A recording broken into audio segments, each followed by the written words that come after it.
একটু মনোযোগ দিয়ে শুনবেন। আমার মায়েরা যারা পর্দার অন্তরালে, নারীদের জন্য 1 নম্বর হলো পর্দা। নারীরা যদি পর্দার মধ্যে থাকে, ওই পর্দানিশী মায়ের পেট থেকে যেই সন্তান হবে, সেই সন্তান আল্লাহর ওলি হবে। একটা পর্দানিশী মেয়ে, তার নাম হলো উম্মুল খয়ের ফাতেমা। উম্মুল খয়ের ফাতেমা, তার একটা ছেলের নাম হলো আব্দুল কাদের। জোরে বলেন, ছেলের নাম কি? আব্দুল কাদের। 4 বছর বয়সে মাদ্রাসায় ভর্তি করে দিছে। দেখেন পর্দানিশী মায়ের পেট থেকে কীরকম সন্তান জন্ম নেয়। এজন্য একজন নেপোলিয়ন বলেছে, তোমরা যদি ভালো একটা সন্তান চাও, ভালো একটা মায়ের দরকার। ভালো একটা কিসের দরকার? ভালো একটা মায়ের দরকার। আর আমরা যদি ভালো মা চাই, পর্দা ছাড়া ভালো মা পাওয়ার কোনো উপায় নাই। দেখবেন পর্দানিশী নারীরা কোনোদিন সিজার করে না, সিজার করবে না, কারণ তারা এত শরম করে, না না ডাক্তারের মধ্যে যদি মহিলা ডাক্তার না হয়, মরদ ডাক্তার আমার পেট কাটে, মরে যাবো, কিন্তু আমি সিজার করবো না, আমার নর্মালি বাচ্চা হোক। আর যারা বেপর্দা, ওরে বাবা রে, মরবো না রে, পেট কাটে বাচ্চা বের করে। আপনারা বলেন তো, নর্মালে বাচ্চা আর সিজার করা বাচ্চা, এই দুটোর মধ্যে তফাৎ কি? নর্মালে বাচ্চা হলো বাচ্চার একেবারে সময় শেষ করে বাচ্চা মায়ের পেট থেকে বের হয়, এটা হলো নর্মালে। আর সিজার করা হলো বাচ্চার এখনো বার হওয়ার সময় হয়নি, এমন সময় পেট কাটে। ডাক্তার টাকা খাওয়ার লোভে বলতেছে পানি ফুরে গেছে, পেটের মধ্যে পানি নেই, বেকা তেড়া হয়ে আছে। এখন কি করবি? পেট কাটে বার করে দেখে, পেট কাটে দেখে তোর ঘুমই ভাঙেনি। ডাক্তাররা কয়, কে রে, আরো 2 দিন পরেই নর্মালে হতো রে, কিন্তু এখন পেট কাটে যার ঘুম ভাঙলো না, করবো কি? তখন ডাক্তাররা বসে বলে, জ্বর পাও ধরে বার করে একটা ঘুরেন দাও। তখন এই পাও ধরে এরকম একটা ঘুরেন দেয়। ওই ঘুরেন দিতে তখন মাথার ঝাঁকিলে, ওই যে ঝাঁকি খাচ্ছে, ওই ঝাঁকি খাওয়ার পরে ওই বাচ্চাটার কোনো সময় স্থির থাকে না, যেখানেই বসে 2-4 মিনিট পর পর লাফতে ওঠে, মানে অস্থির। আর যারা আমরা নর্মালি হচ্ছি, আমার দাদি তো আমারে কইছে, ভাই তোকে টানা বার করবার যা, তোর মাথা লম্বা হয়ে গেছিল, পরে আমরা থেবে থেবে মাথা গোল করছি। আমার মায়েরা শোনেন, আব্দুল কাদেরের বয়স হলো মাত্র 4 বছর। একটা মাদ্রাসায় ভর্তি করে দিছে। মা পর্দার অন্তরাল থেকে বলে, আমার আব্দুল কাদের যেন কোরআনের হাফেজ হয়, আলেম হয়। কারণ একজন ভালো মা চাবে তার সন্তানকে কোরআনের শিক্ষা দিতে। ধরে কোন কথা ঠিক কিনা? প্রত্যেকটা ভালো মা চাবে কোরআনের শিক্ষা দিতে, কারণ কোরআনের শিক্ষা যখন সন্তান নিবে, তখন ওই বাচ্চাটা পবিত্র হওয়ার শিক্ষা পাবে। কারণ ছোটবেলায় পবিত্র হওয়ার শিক্ষা যদি কোনো বাচ্চারে দেওয়া হয়, ওই বাচ্চা বড় হলে আর অপবিত্র হতে চাবে না। ছোটবেলায় যারা খাড়া হয়ে পেশাব করে, বড় হয়ে তারা পেশাব করবেই। পেশাব যে একটা দুর্গন্ধ জিনিস, পেশাব কমপ্লিট করে যে পানি খরচ করা লাগে, অনেক ছেলেরা পর্যন্ত এটা জানি না। জোরে কোন ঠিক কিনা? তা আব্দুল কাদেরকে মাদ্রাসায় ভর্তি করে দিছে। পরদিন ওস্তাদ বলতেছে, আব্দুল কাদের আয়, তোর মা চাই তুই হাফেজ আলিম হবে, আয় আমার কাছে। কাছে নিয়ে বলতেছে, আমার সঙ্গে পড় আলিফ। যেই বলছে আলিফ, সঙ্গে সঙ্গে আব্দুল কাদের লাম মিম যালিকাল কিতাবু লা রাইবা ফি হুদাল লিল মুত্তাকিন আল্লাযীনা ইউমিনুনা বিল গায়বি ওয়া ইউকিমুনাস সালাত ওয়া মিম্মা রাযাকনাহুম ইনফিকুন। ওস্তাদ মারছে দৌড়। কেন আমি আলিফ বলার পরে বা না বলতেই যে হারে শুরু করছে, ই তো মানুষের বাচ্চা না, এই জিন পেতনির বাচ্চা হবে। ওস্তাদ দৌড় দেখে ছাত্র বলে, হুজুর দৌড়ান কেন? বলে, একলা পারতেছি না, তোমরা সবাই আসো। সবাই মিলে ঘিরে ধরে দেখতেছে ওই ছোট্ট বাচ্চা, 4 বছরের বাচ্চা খালি ঝুঁকতেছে আর পড়তেছে, ঝুঁকতেছে আর পড়তেছে। দেখবেন কোরআন পড়বার গেলে একটা ঝোঁক আসে। আল্লাহ কোরআনে বলেন, ইন্নামাল মুমিনুনা আল্লাযীনা ইযা যুকিরাল্লাহু ওয়াজিলাত কুলুবুহুম। জোরে কোন আল্লাহু আকবার। এক ওস্তাদ কোরআন শরীফ হাতে নিয়ে, কোরআন শরীফ নিয়ে আব্দুল কাদের পড়তেছে আর আয়াতের উপর দিয়ে আঙ্গুল মারতেছে। একটা মাত্র আয়াত বাদ পড়ে না। যেই মাত্র 18 পারা কোরআন পড়া শেষ, সঙ্গে সঙ্গে আব্দুল কাদের ব্রেক। ওস্তাদ কয় কেরে 18 পারা পড়ার পরে আর ব্রেক হলো কেন? আর এক ওস্তাদ বলে জানবার যদি চাও তাহলে আর মায়ের কাছে যাও। বাপের কাছে না মায়ের কাছে? কি জন্যে? বাবা আনন্দে মাতিয়া সাগরে ভাসাইয়া সেই যে চইলা যায় খবর লয় না। মাজন ধরে আয়ু ধরে কতই কষ্ট করে, 10 মাস পরে পায় প্রসবের বেদনা। এমন দরদি ভাবে কেউ হবে না আমার মা, মা গো। আজকে যে সন্তানগুলো ঘুরতেছে মাহফিলে বসতেছে না, আর যে সন্তানগুলো মাহফিলে বসে গেছে, আপনারা বলেন সবাই সমান? তো ওরা ঘরে কে, আপনারা বসলেন কে? যারা ঘুরতেছে ওরা যখন মায়ের পেটে ছিল, মা পেট উতলে গোটা পাড়া ঘুরিছে, ওই পেটের মধ্যেই ঘোরনি ব্যারাম পাশে। ওই কোনোদিন কোরআনের মাহফিলে বসবার পারবে না, আর বসার যোগ্যতা নাই। আমারে বলে হুজুরে 11 মাস আমার খিদে কম, আর রমজানের চাঁদ উঠলে আমার খিদা বাড়ে, কারণ কি?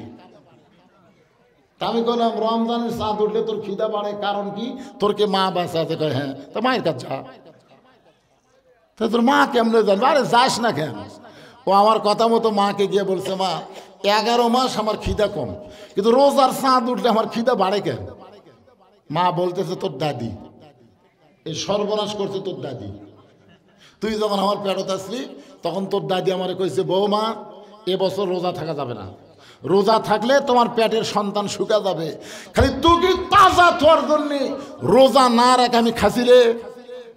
আমিও রোজার মাসে খাসি, তুইও পেটের মধ্যে খাসু। রোজার মাসে তোর খাওয়া শুরু হচ্ছে রে। এই জন্যে আজকে যারা হোটেলের দরজাত কালো পর্দা দিয়ে খায়, খুঁজলে দেখবেন ওরা যখন মায়ের পেটে ছিল ওদের মা তখন রোজা ছিল না। এখন একজন ওস্তাদ বলতেছে, জানবার যদি চাও তাহলে আব্দুল কাদেরের মায়ের কাছে যাও। 4 বছরে আব্দুল কাদেরকে কাঁধে করে মায়ের কাছে সবাই চলে যাচ্ছে। উম্মুল খয়ের ফাতেমা জানলা দিয়ে দেখে গতকাল আব্দুল কাদেরকে ভর্তি করে দিলাম, আজকাই ফেরত দিবার আইছে। উম্মুল খয়ের ফাতেমা পর্দার ভিতর থেকে বলে, হুজুর আমার আব্দুল কাদেরকে কোরআনের হাফেজ আলেম বানাবার চাই, মাদ্রাসায় ভর্তি করে দিলাম গতকাল, আজকে ফেরত দিবার আইছেন, কারণ কি? ওস্তাদ বলতেছে তোমার আব্দুল কাদেরের মারাত্মক একটা দোষ আছে। বলে কি দোষ? বলে আলিফ বলার পরে বা বলে না, এক টানে 18 পারা কোরআন আমাদের শোনায় দেয়। এখন তুমি বলো মা, তোমার আব্দুল কাদের 18 পারার কোরআন কোথায় পাইল? মা ঘরের ভিতর থেকে বলতেছে, আল্লাহর শপথ করে বলতেছি আমি জানি না। ওস্তাদ বলে অস্বীকার করো না। বলে আমি এতটুকু জানি আমি 18 পারা কোরআনের হাফেজা। আব্দুল কাদের যখন আমার পেটে ছিল, কারণ সন্তান যখন পেটে আসে তখন আল্লাহ মায়ের মাসিক ব্যারাম বন্ধ করে দেয়। সুবহানাল্লাহ বলেন। মায়েদের যারা যুবতী পেটে যখন বাচ্চা আসে, ওই সকল যুবতী মায়েদের প্রতি মাসে 3 দিন 5 দিন 7 দিন একটা করে অসুখ হয় কি হয় না? আপনার বলেন তো এই অসুখ হলে নামাজ পড়া যাবে, রোজা করা যাবে? কিন্তু সন্তান পেটে আসার সাথে সাথে আল্লাহ তাআলা এই মাসিক ব্যারাম বন্ধ করে দেয়। কেন দেয়? যে সন্তান পেটে থাকা অবস্থায় মার ইবাদতের যেন কোনো কমতি না হয়। আব্দুল কাদেরের মা বলতেছে, আমি আব্দুল কাদের পেটে আসার পরে 5 ওয়াক্ত নামাজ আদায় করেছি। আব্দুল কাদের পেটে থাকার সময় আমার ইবাদতের কোনো কমতি হয় নাই, সব সময় কোরআন তেলাওয়াত করেছি। আব্দুল কাদের যখন দুনিয়াতে ভূমিষ্ঠ হলো, আমার সন্তান কান্দে, আমি বাবা তো কয়া কান্না থামাইনি, আমি আল্লাহর কোরআন তেলাওয়াত করে করে আব্দুল কাদেরের কান্না থামাইছি। আব্দুল কাদের যখন আমার স্তনের দুগ্ধ পান করত, আমি কোরআন তেলাওয়াত করতাম। আব্দুল কাদের যখন বিছনায় ঘুমাবার যাইতো, আমি 1 পারা কোরআন না শোনাইলে আমার আব্দুল কাদের কোনোদিন ঘুমাইতো না। 1 পারা কোরআন শুনাইলে তারপরে চোখ বন্ধ করে। আর আমাকে রে মা দেখে কিরণমালা, সন্তানও দেখতেছে। এখন ঠিক কিনা? অনেক মায়েরা সন্তানকে কোলত নিয়ে স্টার জলসা জি বাংলা দেখে। ভাই রে, আজকে সন্তান ভালো মন্দ হওয়ার প্রধান কারণ হলো মা। মাই হচ্ছে সন্তানের সবচাইতে বড় বিশ্ববিদ্যালয়। যেরকম কথা কন না গে। 4 বছর আমি 18 পারা কোরআন বহুবার তেলাওয়াত করেছি। আমার তেলাওয়াত শুনে শুনে আব্দুল কাদের যে মুখস্থ করছে আমি মা হয়ে বুঝবারই পারিনি। সমস্ত শিক্ষক বলতেছে মা যদি ভালো হয় সন্তান আল্লাহর ওলি হয়। তাহলে আমাদের মা যারা পর্দার অন্তরালে এরা যদি ভালো না হয় আমরা কোনোদিন ভালো সন্তান আশা করতে পারবো না। আমাদের ভবিষ্যৎ সন্তানগুলো সব মসজিদমুখী হোক, এটাকে আমরা চাই কি চাই না? আমাকে বলে হুজুর আমাদের গ্রামের সবাই ধনী, মসজিদের উন্নয়ন করবে মাহফিল। আমি বলবো মসজিদের উন্নয়ন হলো মসজিদ 2 তলা 3 তলা 4 তলা করা না। মসজিদের উন্নয়ন হলো জাপানি টাইলস দিয়ে মসজিদ সুন্দর করা না। মসজিদের উন্নয়ন হলো এলাকার সমস্ত মুসলমান পুরুষ মানুষকে মসজিদে 5 ওয়াক্ত নামাজ জামাতে আদায় করা। এই নামাজ পড়িস? আমাকে রে সুবহানাল্লাহ কাম সারছে। আপনাকে গ্রামের মসজিদের খবর কি? মুয়াজ্জিন থাকলে ভালো বোঝা যেত। আছে মসজিদ কোথায়?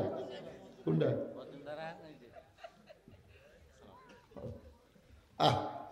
আল্লাহ রাসূল বসেন বাবা বসেন। আল্লাহ রাসূল বেলালকে বলতে আয় তো আমার কাছে আয়। তো বেলাল বলে হুজুর আমি আপনার কাছে আয়। বেলাল যেই নবীর কাছে গেছে আল্লাহ রাসূল বলতেছে বেলাল তুই না আমার চাইতে আধ হাত খাটো। হযরত বেলাল কয় হুজুর আপনি হলেন ইমাম আমি মুয়াজ্জিন, আপনি আধ হাত লম্বা আমি আধ হাত খাটো। আল্লাহ রাসূল বলে দুনিয়াতে খাটো রে, কিন্তু হাসরের ময়দানে তুই আমার চাইতে 1.5 হাত লম্বা। বেলাল কয় হুজুর কি কন, কোথায় আপনি আর কোথায় আমি? রাসূল বলল বেলাল আমি কোনো কথা আমার ইচ্ছাই বলি না, আল্লাহ বলাইছে প্রত্যেকটা মুয়াজ্জিনের মাথা হাসরের ময়দানে সব চাইতে উপরে থাকবে, শুধু মাথা উপরে থাকবে না, মাথাতে আল্লাহ তাআলা নূরের একটা টুপি পরায় দিবে। আপনারা বলেন তো আসসালাতু খায়রুম মিনান নাওম শোনার পরে আপনারা ঘুম থেকে চেতন পান, কিন্তু মুয়াজ্জিনকে চেতন করে কে? তাহলে প্রত্যেকটা মুয়াজ্জিনের নাম হলো আল্লাহ। আল্লাহর আযানে মুয়াজ্জিনেরা চেতন পায়, আর সেই মুয়াজ্জিনের নামাজ পড়ে না শালারা, খালি দোষ ধরে। জোরে কোন কথা ঠিক কিনা? আর এলাকায় এক বুড়া সারা জীবন শয়তানি করছে বুঝলেন। এই বুড়া বয়সে ভালো হয়েছে, ভালো হয়ে ওই আজান দেওয়ার আগেই মসজিদে আসে। এমন ভালো হচ্ছে যে আজান দেওয়ার আগেই মসজিদে আসে। মুয়াজ্জিনে খুব ভয় যে বুড়া তো সামান্য কিছু দেখলি মুসল্লির সামনে বলে দিবি। কারণ যে ব্যক্তি যৌবন বয়সে খারাপ, বুড়া বয়সে ভালো হয়, ওই জীবনেও ভালো হওয়ার পারবি না। কারণ ভালো হওয়ার একটা বয়স আছে, আছে না নাই? শেষ বয়সে ভালো মানে কি? চামড়া ঢিল, আল্লাহর সাথে মিল। আসলে মন সে পুরোপুরি ভালো হয়নি। তো ওই বুড়াটা একদিন ফজরের আগে আসা দেখে মুয়াজ্জিন আজান দিল, আজান দিয়ে যা গোসল করলো। বুড়া কয় কে রে, আজান দিয়ে যা গোসল করলো। পরের দিন আবার আগে এসে দেখে মুয়াজ্জিন ফজরে আজান দিল, আজান দেওয়ার পরে যা গোসল করলো। বুড়া কয় তুই নাপাক অবস্থায় আজান দিস তারপরে গোসল করিস, এটা তো কেউ জানে না। কারণ জানবে কেন? আজান দেওয়ার পরে মুসল্লি আসে। জোরে কোন কথা ঠিক কিনা? কিন্তু বুড়া যে আগে আসে। মুয়াজ্জিন ধরা খাচ্ছে। ফজরের নামাজ শেষ করার পরে মুরব্বি দাঁড়ায় বলতেছে ভাই এই মুয়াজ্জিনের বিরুদ্ধে আমার রিপোর্ট আছে। সব মুসল্লি বলে মুরব্বি তুমি তো নামাজই পড়ো না, বুড়া বয়সে নামাজ ধরে আবার কি রিপোর্ট? বলে মারাত্মক রিপোর্ট। এই মুয়াজ্জিন ফজরে আজান দেওয়ার পরে গোসল করে, আমি 3 দিন দেখছি। সব মুসল্লি কয় নাউজুবিল্লাহ নাউজুবিল্লাহ, আজান দিয়ে দেয় গোসল করে। সমস্ত মুসল্লি বলে মুয়াজ্জিন আজান দেওয়ার পরে গোসল করেন। মুয়াজ্জিন কান্দার বলে আমি আপনাদের সামনে বলবার চাইছিলাম না, কিন্তু এই শয়তানের কারণে বলা লাগবে। মুয়াজ্জিন বলতেছে আমি আপনাদের সামনে বলবার চাইছিলাম না, কিন্তু এই বুড়া শয়তানের কারণে বলা লাগবে। সবাই কয় বুড়া শয়তান মানে? বুড়াই তো দেখছে। তাই না? আপনারা জানেন না আমাকে মাসে বেতন দেন 3,500। 3,500 টাকাতে আমার 1 সপ্তাহ যায়, তাহলে বাকি 3 সপ্তাহ কি দিয়ে চলবে? কম। এই জন্য এশার নামাজ পড়ার পরে আমি গুদাম দেখতেছেন না, পাশে গুদাম, ওই 3 গুদামে আমি কুলির চাকরি করি। এশা থেকে ফজরের আজানের আগ পর্যন্ত আমি বস্তা ভরাই, সেই বস্তাগুলা ওই গুদামের মধ্যে লোড করি।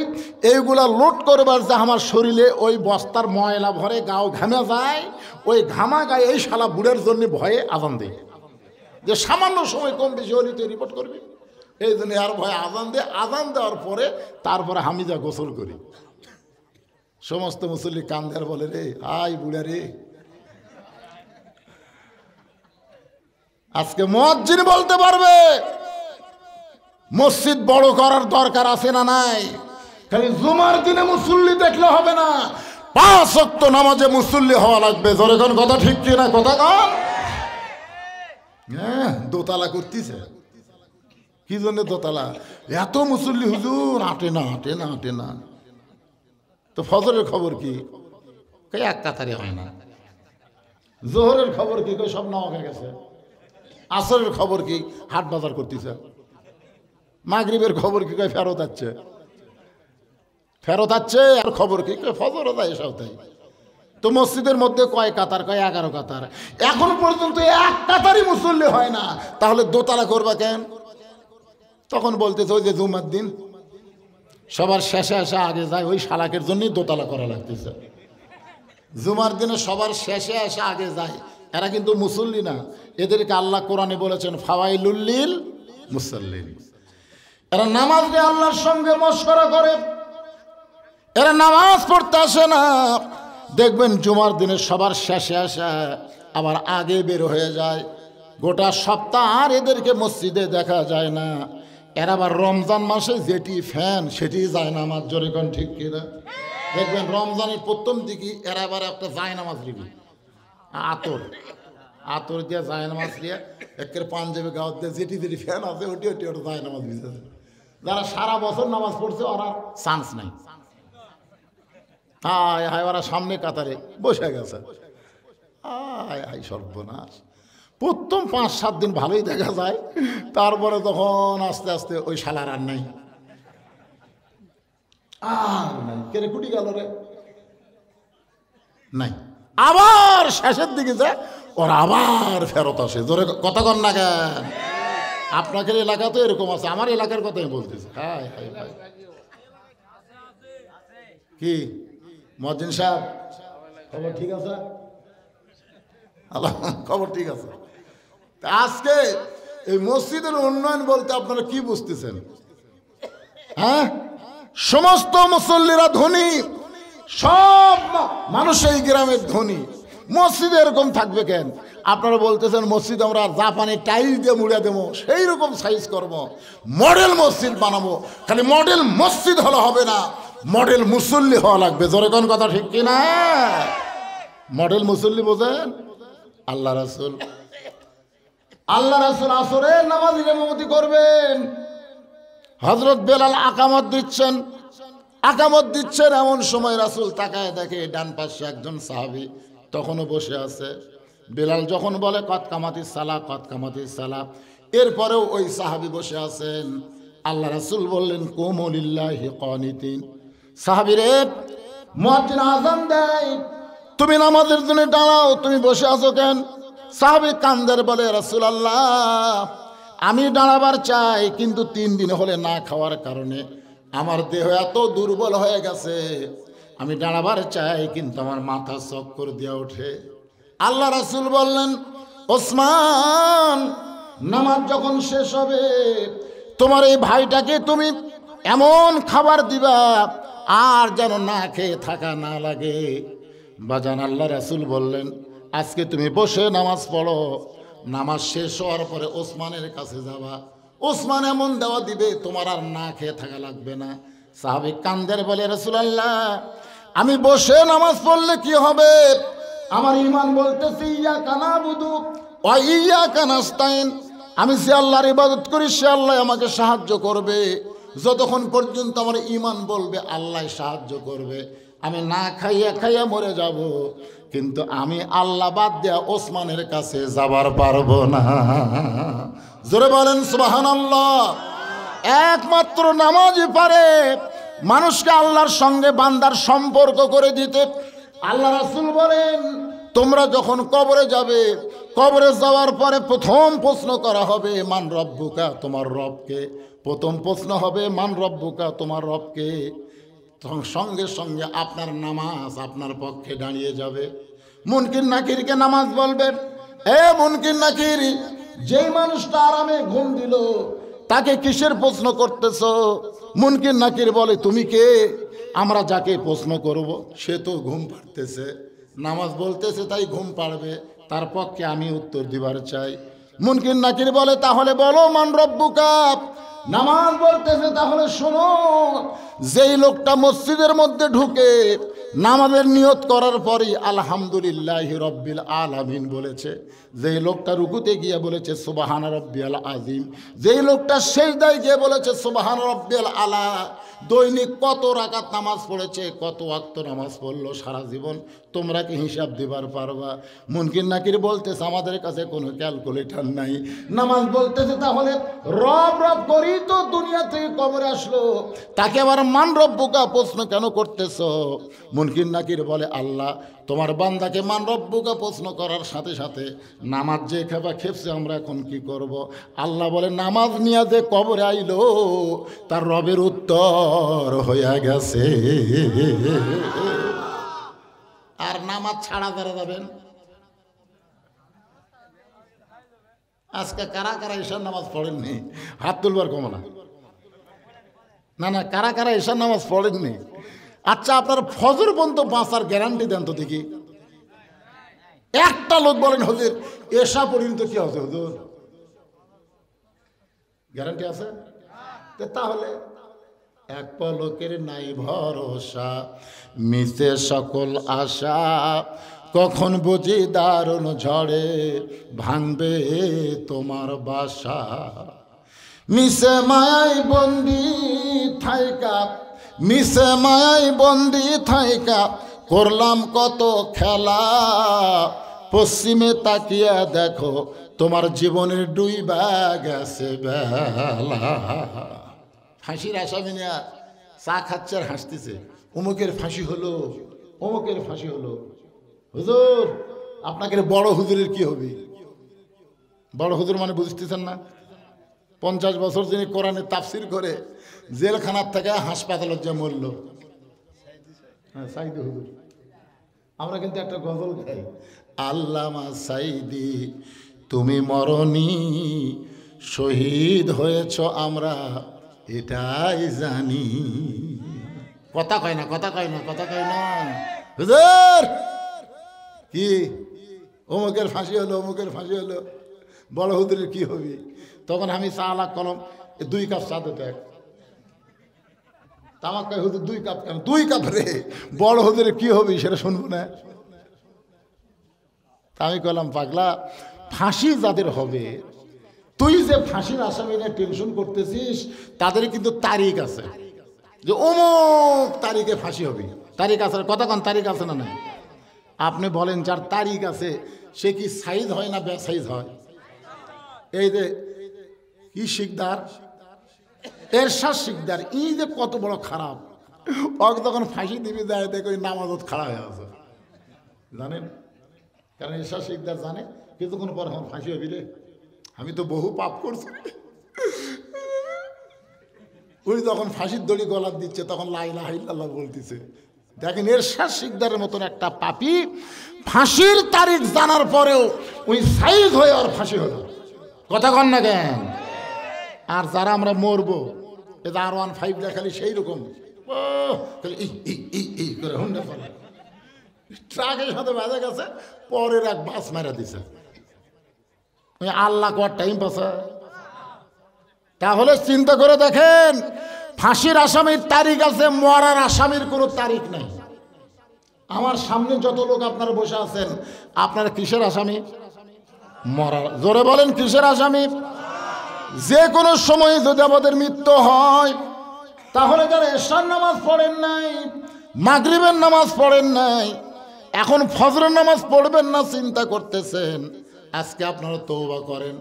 হুজুর যতদিন নামাজ পড়ি নাই, আজকে ফজর থেকে আমরা নামাজ নিয়ত করলাম, আল্লাহ কয় বান্দারে আমি রহমান রহিম, তুমি যত নামাজ পড়ো নাই তো কি হয়েছে, ফজর থেকে নামাজ পড়বা নিয়ত করার সাথে সাথে আমি আল্লাহ তোমার জীবনের নামাজ না পড়ার সব গুনাহ মাফ করে দিলাম। এখন ফজর থেকে কারা কারা ফজর থেকে নামাজ পড়বেন? দুই হাত তোলা, আল্লাহকে একটু দেখান তো দেখি। কে কে হাত তোলেনি দেখেন তো। আরে যারা পড়েন তারা তো সবাই হাত তোলেন, টান টান টান দেখি। লিল্লাহে তাকবীর, হাত নামান। এই জন্য সবাই বসেন, আমরা প্রাণ করে দোয়া করব গোটা বিশ্বের মুসলমান এবং আমাদের জন্য, মসজিদের জন্য যারা দান করছে করবে, সকলের জন্য, যারা মসজিদের জায়গা দিয়ে জমি দিয়ে দুনিয়া থেকে চলে গেছে সবার জন্য দোয়া হবে। সবাই বসেন, যারা দাঁড়িয়ে আছেন সবাই বসো বাবা, সবাই বসো, সবাই বসেন, সবাই ইস্তেগফার পড়েন। আস্তাগফিরুল্লাহ আল্লাযী লা ইলাহা ইল্লা হুয়াল হাইয়ুল কাইয়্যুম আতুবু ইলাইহি। আল্লাহুম্মা সাল্লি আলা সাইয়্যিদিনা শাফিনা নাবিয়িনা মাওলানা মুহাম্মদ ওয়া আলা আলিহি ওয়া সাহাবিহি ওয়া বারাকা সাল্লিম। আমার জন্য আমি একটু আপনাদের কাছে দোয়া চাই। আমি খুবই অসুস্থ, রক্তের প্লাটিলেট কমে গেছে, গোটা দেহ ঘা হয়ে গেছে, গলার সুর শক্তিটাও একটু হঠাৎ কমে গেছে। আপনারা একটু আমার জন্য দোয়া করবেন। আল্লাহ যদি চায় তাহলে কোরআনের ময়দানে আরও কিছুদিন রাখুক, যদি আল্লাহ চায়। আর যদি না চায়, আল্লাহ অন্তত সুস্থতার সাথে আল্লাহ যেন কিছুদিন হায়াত দারাজ করে, এই দোয়াটা আপনাদের কাছে আমি চাই। আপনারা কি করবেন না ভাই? সবাই দোয়া করে, আমিও সবার জন্য দোয়া করব। আল্লাহ সবাইকে যেন কবুল করে। মোনাজাত করে দিন। আল্লাহুম্মা আমিন। আল্লাহুম্মা আনতাস সালাম ওয়া মিনকাস সালাম, তাবারাকতা ইয়া যাল জালালি ওয়াল ইকরাম। আয় আল্লাহ তাআলা, বনগা নামাপাড়া জামে মসজিদকে কেন্দ্র করে আজকের এই জান্নাতের বাগান, এই বেহেশতের টুকরা যারা লাগাইলো টাকা পয়সা খরচ করে, আল্লাহ তাদের সকলকেই তুমি জান্নাতে কবুল করে নাও। আল্লাহ এই মাহফিলের শুরু থেকে শেষ পর্যন্ত যত আলোচনা হয়েছে আল্লাহ, এর মধ্যে যদি ত্রুটি হয়, ভুল হয়, মাফ করে দাও। এর জাহাদিয়া মঞ্জুর করো। সোনার মদিনায় নবী পাকের রওজা মুবারকে আল্লাহ তুমি কবুল করে নাও। तमाम अंबियाए केराम, असहाबे केराम, ताबिनी केराम, तबा ताबिनी केराम, तमाम पृथिवीर माटिर निचे যত মুমিন মুমিনা শুয়ে আছে আল্লাহ সকলে আরওয়া ফরে হাদিয়া কবুল করো। আমরা যারা হাত তুলেছি আমাদের জনম দুঃখনি মা যাদের কবরে গেছে, ছোট্ট একটা শব্দ হলো মা। এ মার যে কি দাম রে, মা বাঁচা থাকলে সন্তান বুঝবার পারে না। মা যখন মারা যায় তখন সন্তান বুঝে রে, মায়ের মতন আপন কেহ নাই রে দুনিয়ায়। আল্লাহ বাবার বাড়ি ঘর সবই আছে, আমরা যারা মা বাবা এতিম হয়ে গেছি, আমাদের বাপ মার কবরকে জান্নাতের টুকরা বানায়া দাও। আমাদের দাদা দাদি নানা নানি আত্মীয় স্বজন শ্বশুর শাশুড়ি যাদের কবরে গেছে আল্লাহ কবরবাসীদের মাফ করে দাও। আল্লাহ বনগা নামাপাড়ার মসজিদে যারা দান করলো নগদে বাকিতে, আর যারা দান করবে আল্লাহ সকলের দানগুলোকে জান্নাতের বিনিময় হিসাবে কবুল করে নাও। আজকের মাহফিলের সম্মানিত সভাপতি, আজকের মাহফিলের প্রধান অতিথি, আজকের মাহফিলের বিশেষ অতিথি, মসজিদ কমিটির সম্মানিত সভাপতি, আল্লাহ মসজিদ কমিটির সেক্রেটারি ক্যাশিয়ার, মসজিদের সহসভাপতি, মসজিদের খতিব, ইমাম, মুয়াজ্জিন, মুসল্লি, আল্লাহ সকলকে তুমি কবুল করো। এত বড় মসজিদ যারা শুরু করে দিয়েছে মাবুদ আল্লাহ গো, অনেকে বিদেশে থাকে আল্লাহ তাদের মনটা গলায় দিও, মসজিদের ব্যাপারে তারা যেন সর্বাত্মক সহযোগিতা করে। আল্লাহ গোটা বিশ্বের মুসলমানকে হেফাজত করো। আল্লাহ গো পবিত্র রমজান মাস আসতেছে, এই রমজান মাসের ওসিলায় ফিলিস্তিনের মুসলমানকে তুমি হেফাজত করো। ছোট ছোট বাচ্চারা গাছের পাতা খাচ্ছে, ঘাস খাচ্ছে। আল্লাহ, রমজানের ওসিলায় তুমি ফিলিস্তিনের মুসলমানকে হেফাজত করো। আল্লাহ, আমরা বাংলাদেশে মসজিদের উন্নয়ন করতেছি, মসজিদ তৈরি করতেছি, আর তোমার বাইতুল মুকাদ্দাসে ফিলিস্তিনের মুসলমান নামাজ পড়তে পারতেছে না। আল্লাহ গো, তুমি আব্রাহা বাদশাকে যদি পাখি দিয়া ধ্বংস করতে পারো, পৃথিবীর মানচিত্র থেকে ইহুদিদেরকে তুমি ধ্বংস করে দাও। আল্লাহ, তুমি কোরআনে বলেছো তাব্বাত ইয়াদা আবি লাহাব ওয়া তাব, আবুল আহাবের ধ্বংস যদি তুমি চাও, যারা তোমার ঘরকে নাফাক করে তাদের ধ্বংস তোমার কাছে কামনা করি। আল্লাহ, আমার মা বোনেরা পর্দার অন্তরালে বসে ওয়াজ শুনেছে, আবেদা সালিয়া পর্দা নিয়ে কবুল করো। মা বোনেরা সারা মাস ইফতারি তৈরি করবে, সেহেরি পাক করে দিবে। আল্লাহ, মা বোনদের হাতে বরকত দিও। আমরা যারা এখানে বসে ওয়াজ শুনলাম, হাত তুলে মোনাজাত করতেছি ফজর থেকে বাকি জীবন 5 ওয়াক্ত নামাজ, রমজান মাসে রোজা সুন্দরভাবে আদায় করার তৌফিক দিয়ে দাও। আল্লাহ, আমাদের মধ্যে আমি সহ যারা অসুস্থ আছি, আল্লাহ সুস্থতার নিয়ামত দান করো। চেয়ারম্যান সাহেব এসেছেন, আল্লাহ জনগণের খেদমত করার জন্য যেমন শারীরিক শক্তি দরকার, যেমন যোগ্যতা দরকার, এমন শারীরিক সুস্থতা চেয়ারম্যান সাহেবকে দান করে দাও। আল্লাহ, কে কোন নিয়ত করে হাত তুলেছে, আল্লাহ সকলের নেক নিয়ত নেক আশাকে তুমি কবুল করো। আল্লাহ, আল্লাহ দোয়া ফিরাই দিও না। আল্লাহ, আগামীকাল রমজানের চাঁদ উঠবে। আল্লাহ, আজকে আমাদের শেষ মাহফিল। আল্লাহ, সবাইকে তুমি কবুল করো। আল্লাহ, আল্লাহ যেই যুবকেরা কষ্ট করে মেহনত করে আজকের মাহফিল করেছে, আমরা দোয়া করি যুবকগুলোকে আল্লাহ 5 ওয়াক্ত নামাজি কবুল করে না।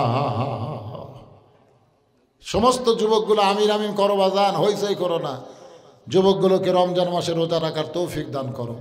সুবহান রাব্বিকা রাব্বিল ইজ্জাতি আম্মা ইয়াসিফুন ওয়া সালামুন আলাল মুরসালিন আলহামদুলিল্লাহি রাব্বিল আলামিন। ওয়াজাল আখিরাতি কালিমাতুনা ইনদাল মাউত লা ইলাহা ইল্লাল্লাহু মুহাম্মাদুর রাসূলুল্লাহ সাল্লাল্লাহু আলাইহি সাল্লাম।